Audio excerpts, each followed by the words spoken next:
I play Helen Justineau, who is I guess you would say the teacher for the kids, for the hungry kids, and she's brought in to educate them, but also as part of the kind of the program to try and find out how to cure, to find a cure.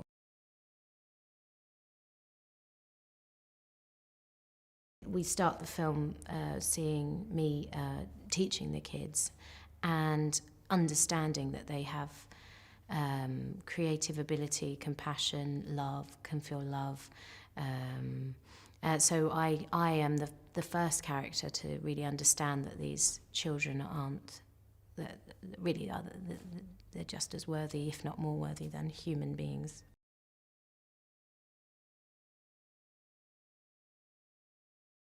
It's a complicated connection because I know that I shouldn't feel the way I do about this child.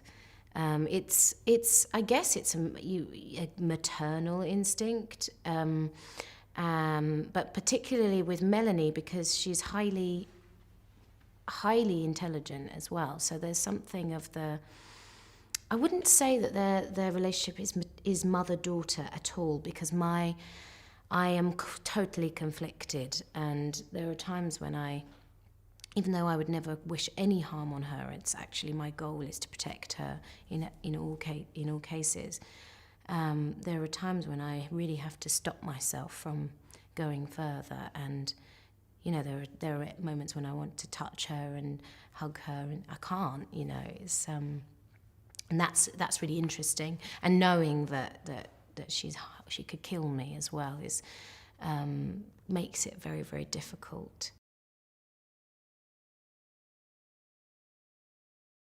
Human beings are meant to love, and so she completely falls in love with Melanie, and I think if she had lost someone very important to her before, it's like putting love into something else. And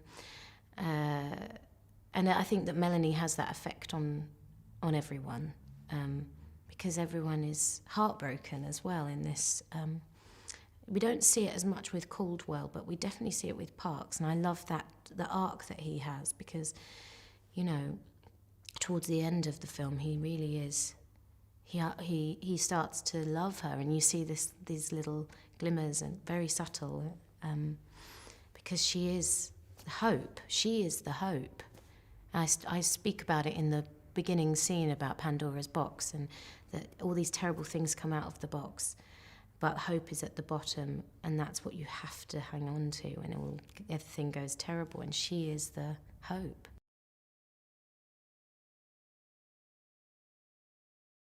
I read it and I just was transported. I don't usually like this type of genre type movie, but it doesn't feel like that to me. It felt like a character story, and I loved how all of the characters seemed sexless in a way, apart from Justineau, obviously, because of this maternal, but Parks could have been a woman, and Caldwell could have been a man, and Justineau could have been a man, and it was really, that's very refreshing for me to read.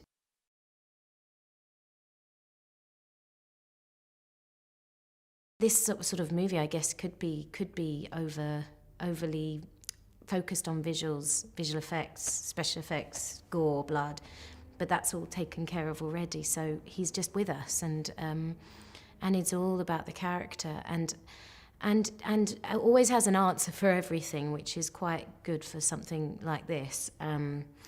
It's just, you feel, all of us actors have all agreed that we just feel safe in his hands, and we know that he's got this film in his head, and we just trust him, and that's the biggest thing you want from a director, is that you trust them, and that you know that if it's not right, they'll go again, or if it's right, they've got it, they won't overdo it.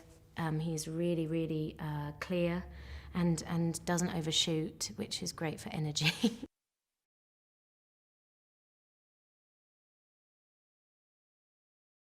We did a few screen tests with lots of girls, and with Senya, I don't know, she just walked in and she had this sort of swagger, and I remember her sitting like this and just chatting, you know, and she just was really relaxed and cool, and it's a really nerve-wracking situation to do those kind of screen tests, and she just seemed pretty on top of it, and I was trying to remain quite professional, but then as we came on set, I think Colin had told Senya, you know, you're in love with Miss Justineau, she is your world. And I came on set like a week and a half after the film had started shooting, and she was like, oh my God, Gemma's here, oh my God. And that's when it began, like constant, and now we're at the end of the shoot, it's like we're pals, and it's really cool.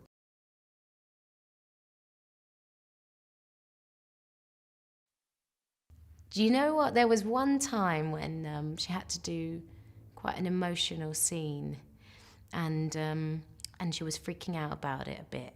And she was like, "You guys cry really easily," and I said, "It's not about crying; it's about feeling it, and don't worry about that. Don't worry about that." And but yeah, I mean, she doesn't. She's pretty kind of sorted, it seems to me. I mean, I'm amazed, to be honest with you. When I was that age, there's no way I'd be able to deal with all of that. And she's in practically every scene, and just, you know, got such an incredible energy and melts everybody, you know. She does, even Paddy. Even he was like, "Oh yeah, you're really adorable. I can't deal with it."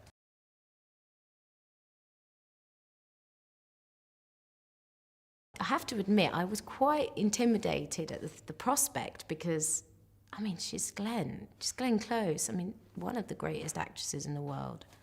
And I was thrilled when I found out I'd be working with her. And I remember on the first day, when I met her, I thought, oh, and she was just like, "Hey!" And she grabbed me and she was hugging me. And I was like, wow, she's so lovely. And we just became friends immediately, even though in the film, Caldwell and Justineau are enemies.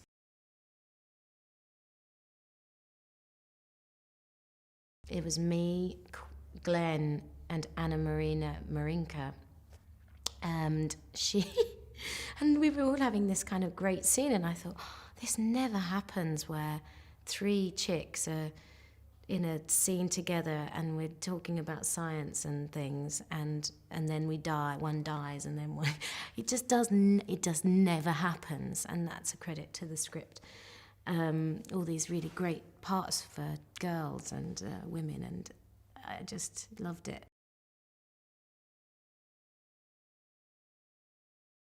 We're all so different. I remember Colin saying to me, I'd want to watch that movie, you three together. It's such an odd mix, and it's true. But I guess at the end of humanity, you don't kind of choose who you're going to hang out with. You just have to be with them. And I feel like that's how it is with the group that last. It's three people that wouldn't necessarily have any time for each other, forced to be together and survive, and then there's this little girl in the middle that kind of pulls them together in a weird way. Did you know that filming on the Hunger Games Catching Fire left Jennifer Lawrence temporarily deaf in one ear? Sorry? What's that you said? For this and more movie facts, click on more videos. But if you want something else, click on the playlist.